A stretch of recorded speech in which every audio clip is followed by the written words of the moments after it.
ಒಂದೇ ದಿನದಲ್ಲಿ 90 ಕೋಟಿ ಗಳಿಸಿದ ಪವನ್ ಕಲ್ಯಾಣ್ ನಟನೆಯ ಓಜಿ ಚಿತ್ರ.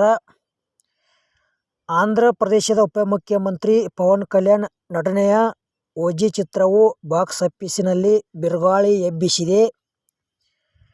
ವಾಟ್ಸ್ ಹ್ಯಾಪನಿಂಗ್ ಸುಜಿತ್ ನಿರ್ದೇಶನದ ಗ್ಯಾಂಗ್ಸ್ಟರ್ ಆ್ಯಕ್ಷನ್ ಥ್ರಿಲ್ಲರ್ ಚಿತ್ರ ಬಿಡುಗಡೆಯಾದ ಮೊದಲ ದಿನವೇ 90 ಕೋಟಿ ಲೂಟಿ ಮಾಡಿದ್ದು, 100 ಕೋಟಿ ಕ್ಲಬ್ ಸೇರುವತ್ತ ಮುನ್ನುಗ್ಗಿದೆ. ಪ್ರೀಮಿಯರ್ ಶೋಗಳಿಗಿಂತ 25 ಕೋಟಿ ರೂ. ಸೇರಿದಂತೆ ಭಾರತದಲ್ಲಿ ಮೊದಲ ದಿನ ಅಂದಾಜು 90 ಕೋಟಿ ರೂ.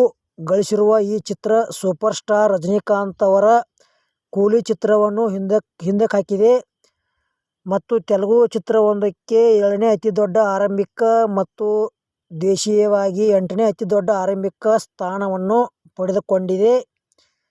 ಆದಾಗ್ಯೂ ದಾಖಲೆಯ ಆರಂಭದ ನಂತರ ಚಿತ್ರವು 2ನೇ ದಿನದಂದು ಸಂಗ್ರಹದಲ್ಲಿ ತೀವ್ರ ಕುಸಿತ ಕಂಡಿದೆ.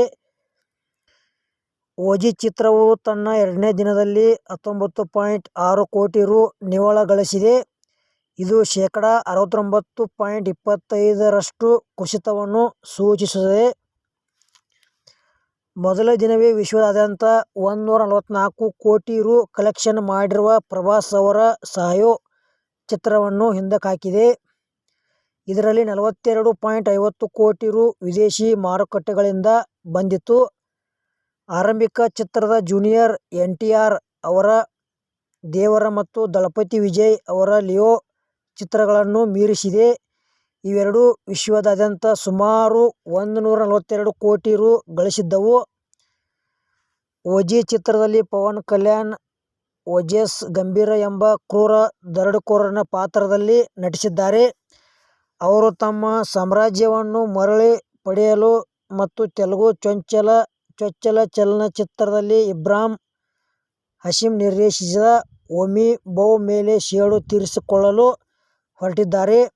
ಈ ಚಿತ್ರದಲ್ಲಿ ಪ್ರಿಯಾಂಕಾ ಮೋಹನ್, ಪ್ರಕಾಶ್ ರಾಜ್, ಅರ್ಜುನ್ ದಾಸ್, ಶ್ರೇಯಾ ರೆಡ್ಡಿ ಮತ್ತು ಶ್ಯಾಮ್ ಕೂಡ ನಟಿಸಿದ್ದಾರೆ. ಜಾಕಿ ಶ್ರಾಫ್ ಅತಿಥಿ ಪಾತ್ರದಲ್ಲಿ ಕಾಣಿಸಿಕೊಂಡಿದ್ದಾರೆ.